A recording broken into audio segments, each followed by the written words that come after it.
Welcome students. In this class we will be learning about polymorphism.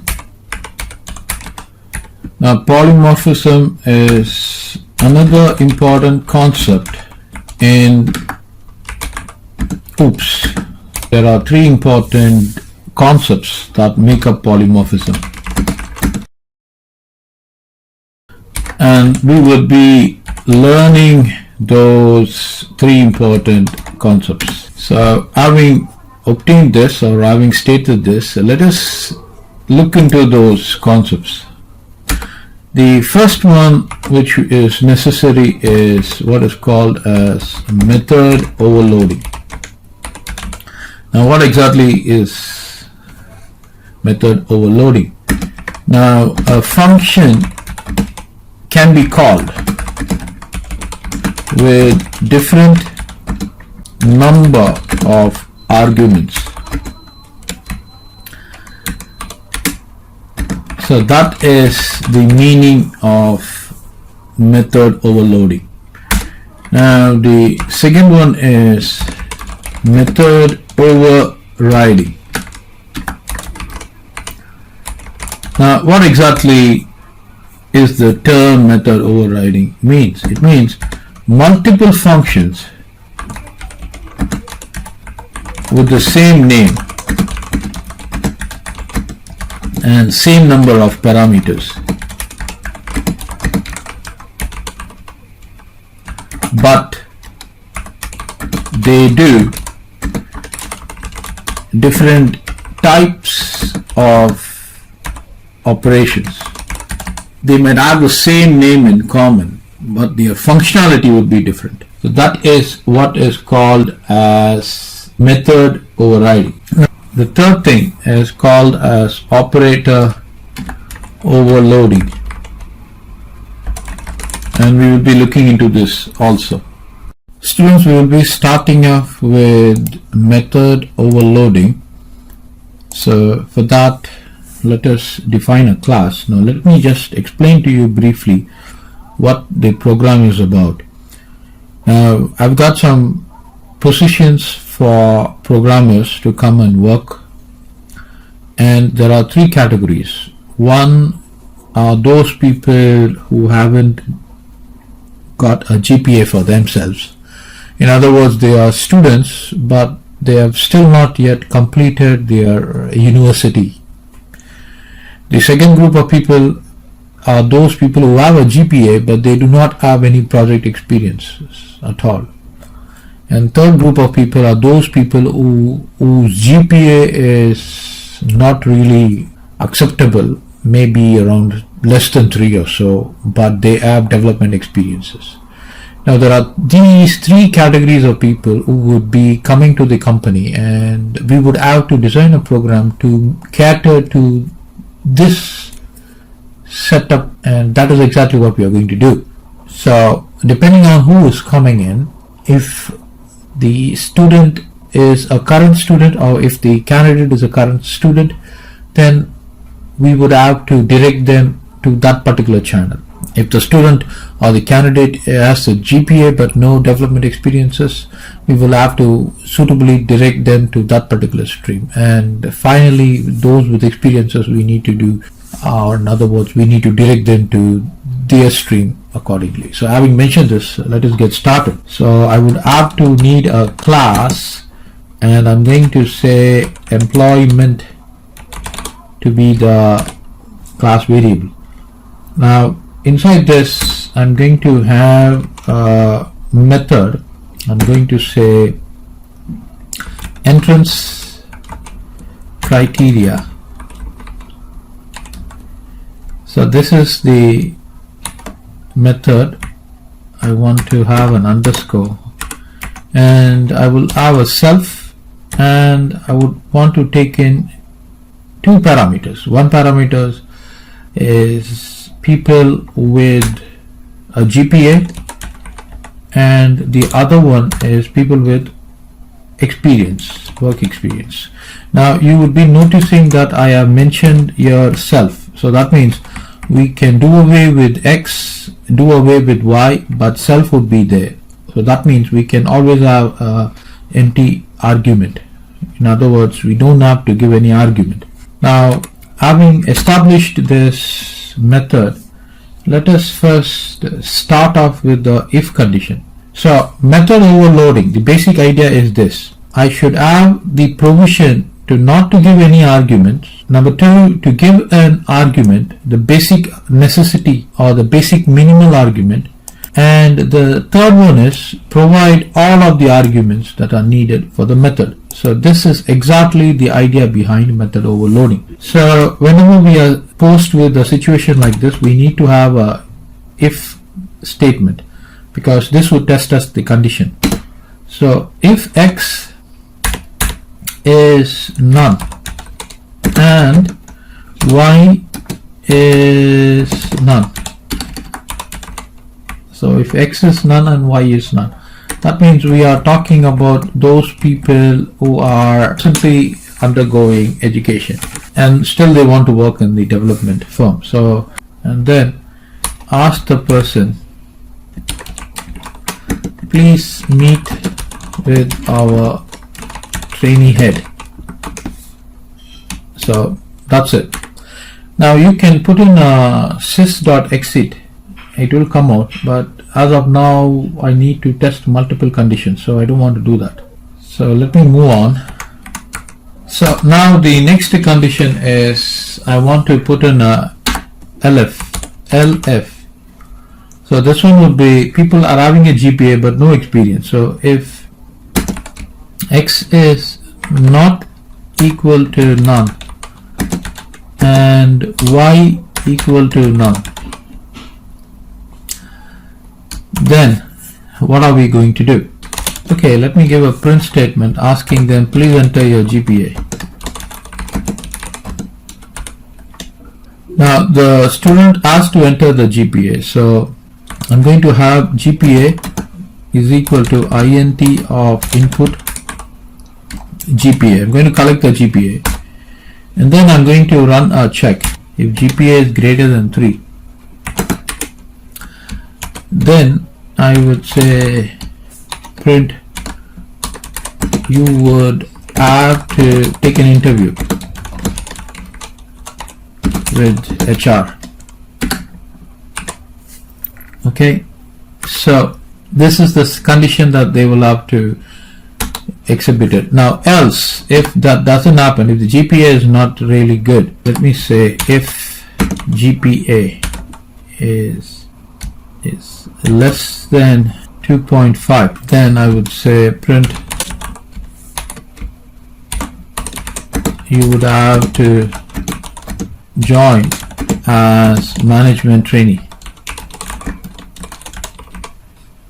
Of course we can exit this. So if this greater than, then no, not necessary. If it is less than 2.5, then the person will have to join some traineeship. So from this is the condition. If this is just for the people who have got GPA. Now next I'm going to say else.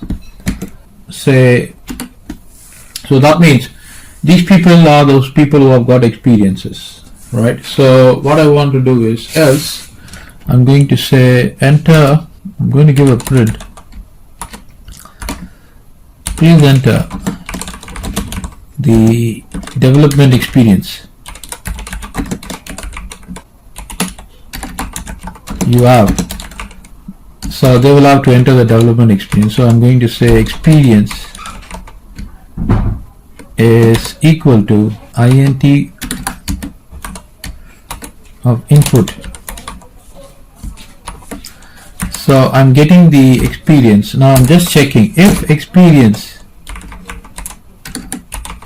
is greater than 10. If they have a experience of this magnitude, then print, I will say print, please meet our project head. Project lead. If not, okay, if this doesn't satisfy, I will say else print meet our team leader for discussion, and then probably they can come out of it, say sys.exit. So you can clearly see that we got a class employment, and I would have to call this method that's necessary.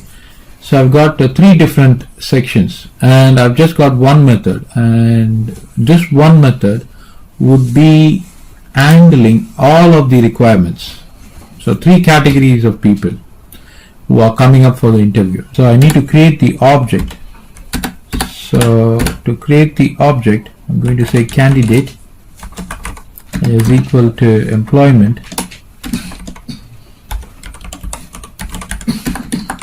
and then I'm going to use this object candidate, and I'm going to call the method.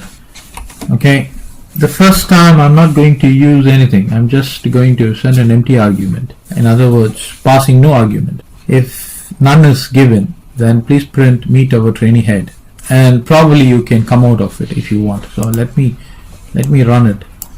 See, immediately the moment we call instantiate the object and run it, we get please meet with our trainee head. So this is exactly what I was talking about. Now let me just pass in the argument, pass in one argument. I'm going to copy this and pass in a GPA of say 3.1. Probably I will have to alter this.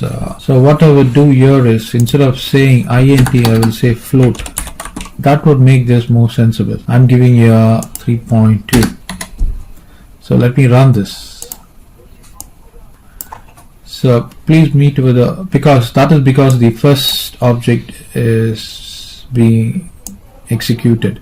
In other words, using this object I'm calling, and I'm not passing in any arguments. So that is the reason. So in this case, I'm passing an argument of 3.2, and that is the reason it says please enter your GPA. So the GPA is received and it's converted into float so that we can validate these checks. If it is greater than 3.1, then the candidate is directly sent to the HR. If it isn't, then the candidate has to meet with the management trainee, or is asked to join a management trainee. Let me just run it and show it to you. And this is asking us to enter the GPA. Now if I were to enter 3.2, now it says you'd have to take an interview with the HR. So that is the condition that I have actually placed here. You see that if it is greater than 3.1, send the candidate directly to the HR to make further discussion, or to conduct further discussion.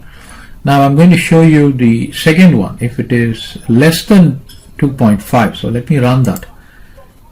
So this is the second check. So I'm going to give 2.4 and enter. So it says, you see that you will have to join as management trainee. So that is how this program works. So it works really good. Now the third category is, what if people coming with GPA, so the GPA, they have a GPA, so imagine they have a GPA of 2 and they have, say, a certain age of 35 or so. Now there is a condition for that. Now if the first condition and the second condition fails, we come over here and we ask if the experience is greater than 10, we can take them as a project, we can ask them to meet the project lead. If not, we will have to ask them to meet with the team leader. So that is exactly what we are going to do, and everything goes on well, we exit the program. So I'm going to run it. Now in this case, it is asking us to enter the GPA because of the fact I already mentioned to you. So now you would have to take up the interview with the HR. That's fine. Now next step, the third case, the third method is instantiated by the object. In other words, it's called because we have sent in 2 arguments. So please enter the development experience. Now if I say 11 years, it says please meet our project lead. Right? This is exactly what we have given. I will show it to you. You see that, please, if it is greater than 10, please meet with the project lead. And if not, this would be the case. Now let me show this also to you. If not, I'm going to run this. In this case, just to avoid time, in other words, just to save time, I'm going to take these things off. I'm going to execute only this. So let me run that. So this is asking, please enter the development experience you have, say 11. I'm giving 11.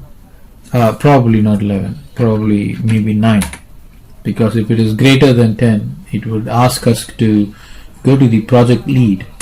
If not, you see that, please meet our team leader for discussion, and it comes out. So this is a beautiful program which demonstrates method overloading. As I mentioned to you, using method overloading, which is a part of polymorphism, we are able to call a method without passing in any argument, by passing in one argument and by passing in supplying the entire argument needed for the execution of the method. This is a powerful concept through which we would be able to do a lot of things, because this very technique available in OOPS will drastically reduce code redundancy.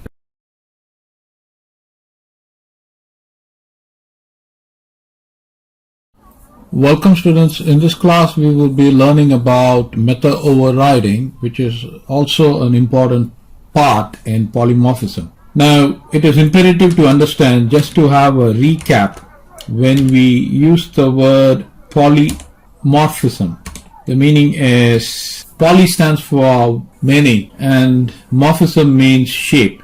So it means many shapes. So in the context of code, specifically in context of Python, of having one set of code that has the ability to take many forms. So let me reiterate one more time. Polymorphism in the context of Python programming is nothing but having a set of code that has the ability to take many forms, many shapes. In other words, having the ability to perform many different types of operations, and all of these things are done by a single set of code. So have that in mind. So having mentioned that, let me give you a beautiful example for method overriding. So I would want to start off with class, and then I'm going to say rectangle. Now this is a class for rectangle. So first I would want to say shape is equal to rectangle, and then I would like to declare the init method,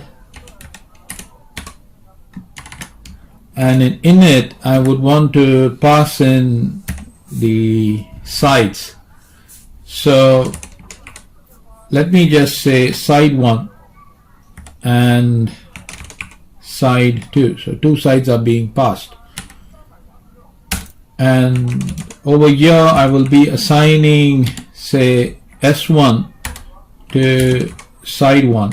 In other words, I would want to assign side 1 to S1, and similarly I would assign to S2 side 2.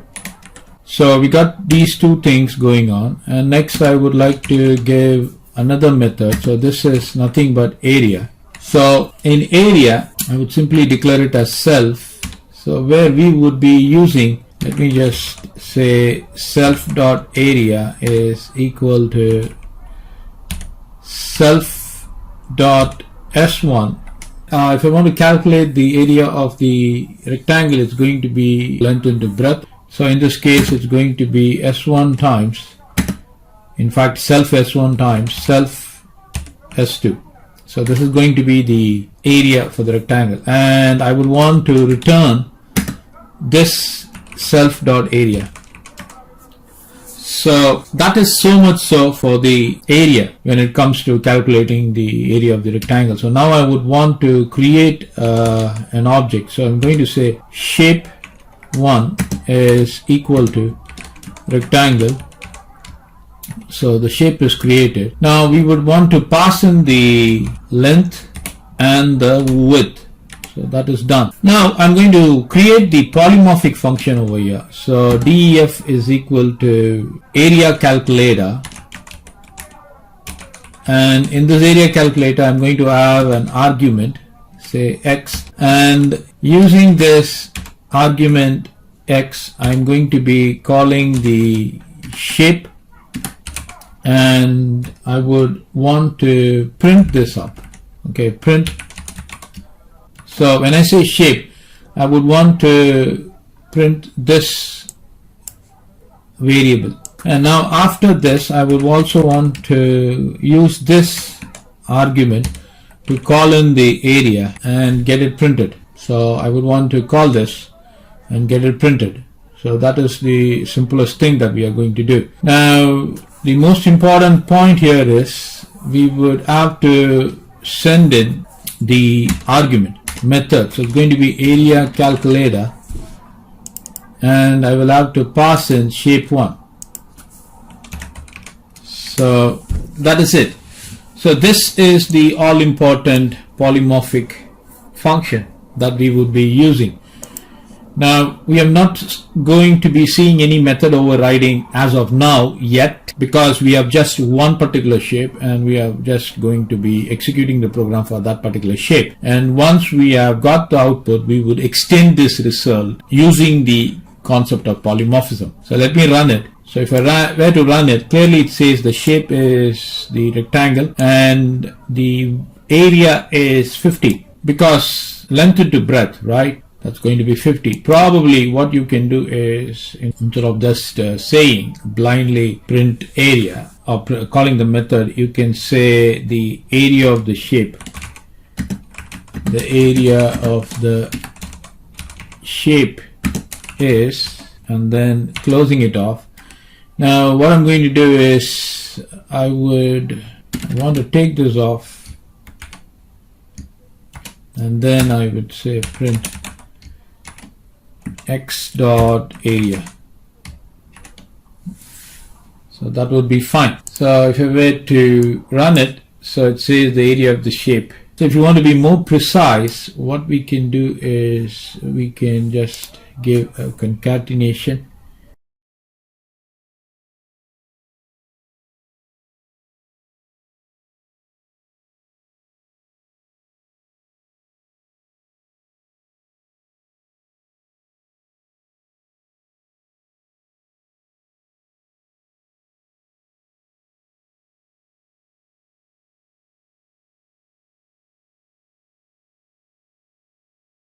Okay, now this is no way an indication of polymorphism. All you're doing is just creating a class and then instantiating it and sending it up, setting it up for getting things printed. Now, how are we going to work on polymorphism?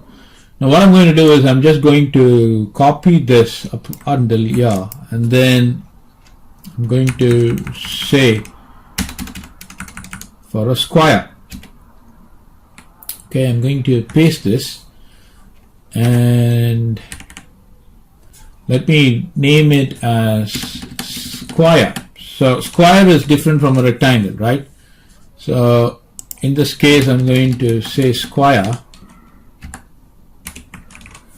because the area of the square is a squared, side into side, but in the case of rectangle it's length into breadth or width into height or height into width. So whatever you want, you know what I'm trying to tell you. So it's going to be L into B for the rectangle, but in case of a square it's going to be side into side. So all I need to take is one side for a square, and I would take S2 to be that same side 1, and in that case everything seems to be fine.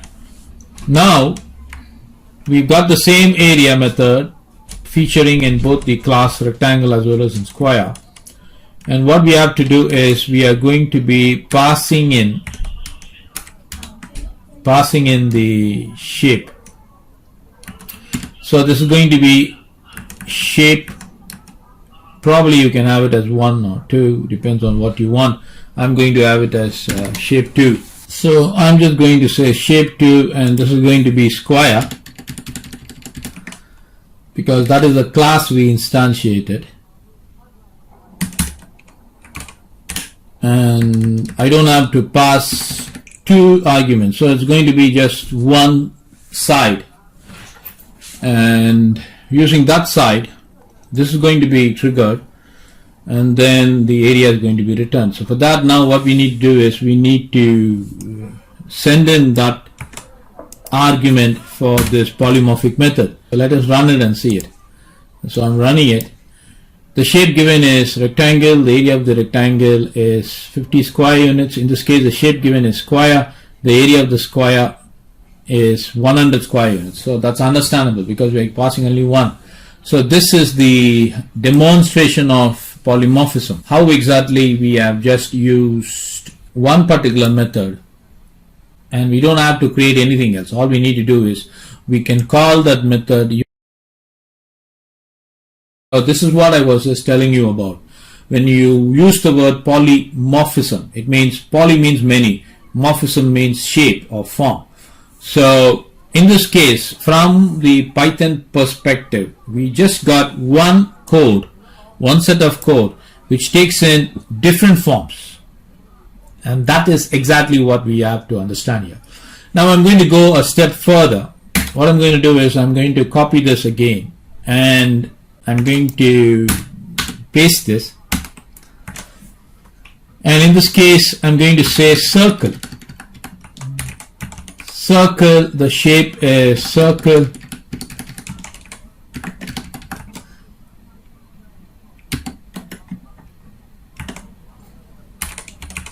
and in the case of circle we are not having any side. The only thing is the radius. So for that, what I'm going to do is I'm just going to call it as radius. So the area is pi r squared. So in this case, S1 is going to be radius, and S2 is going to be the second radius, because we need to have pi r squared. So the area is 3.14. That has to be multiplied with radius squared, so pi r squared. So in this case S1 is multiplied with S2, so it doesn't matter. So this is what we are going to have, and the radius is going to be returned. Probably you can give some spaces if you need, and this is going to be shape 3. Now shape 3 is equal to circle, the radius. You can give in a radius. Say I want to give a radius of say 6 units. You can just give that, and we are using the polymorphic function to invoke the area calculator. So I'm going to copy this. All you need to do is pass in the argument, which is shape 3. So this would be triggered, and when we invoke this polymorphic method, we would clearly get the circles output. So let me just run it. So when we run it, you can clearly see the first one is fine, the second one is fine. You see the third one, the shape given is circle. The area of the circle is 113.03 so on square units. So this makes more sense. When you play square units, it makes more sense to the output. So that is the reason that I wanted that square units to be placed with the output. Now let me go a step further in calculating one more shape's area. Now what we would do is we would use this polymorphic method to calculate the triangle's area. Now first, to do that, we need a class. So I would be copying this up, and then I would paste this, and then I would rename to triangle.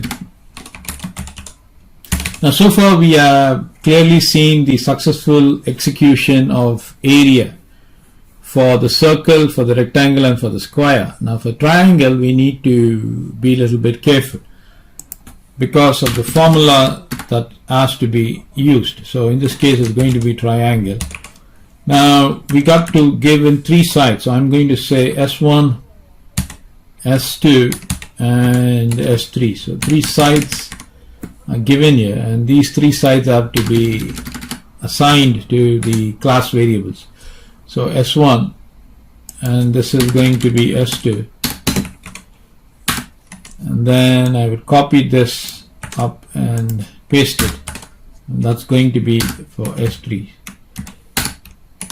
Now what we need to do is, when it comes to area, we need to first sum up these sides. So I'm going to say sum there, and then I will take out all these things. So this is going to be self.s1 added with self.s2, and then that has to be added with self.s3. So it's going to be S3, this is going to be S2. Now we are basically using the errands formula. So for that, we need to divide this by 2. So I'm going to move up here and divide this by 2. Now what if the output is float? So it's better to have a float conversion. So that's exactly what I'm going to do.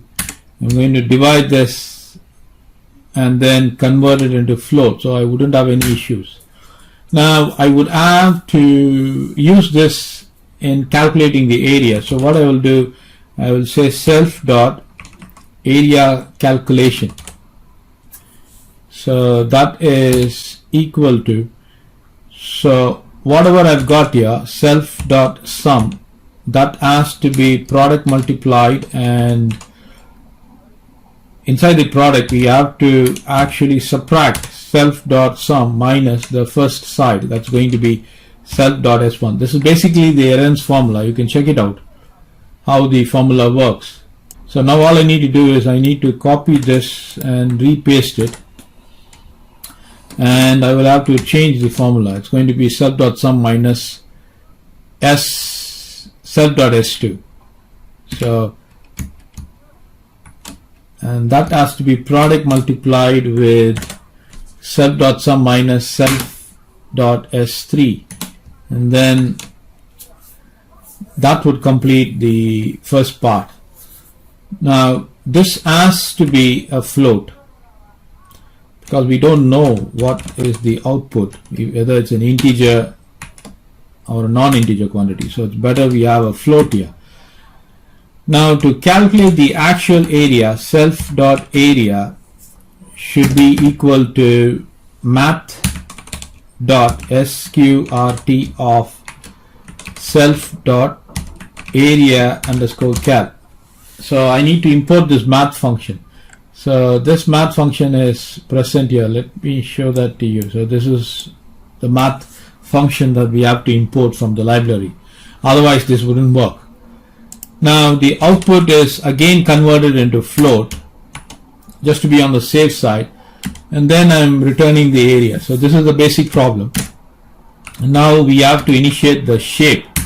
So the shape 4 is equal to the triangle class. So I'm sending in 3 sides, 3, 4 and 5, and then I need to call the polymorphic method. So over here, let me paste this method and send the shape 4 as the argument. So the program looks fine, because this is what we are checking for. So I'm running it. Let me see the output. So clearly you can see, of course, rectangle, square, circle, all of these things were checked before, but the final check is for this triangle. Clearly you can see that the area of the triangle is 9.23 and so on square units. So this has been calculated by the errands formula. Now you can double check it and verify it. This is the code where one particular method, area, has been found to be reoccurring on and on and on. And we've got the polymorphic method, which is taking in different forms depending upon the object that has been passed as an argument over here. So this is a fantastic example to show polymorphism. So with this we complete this topic on polymorphism. Students, thank you so much.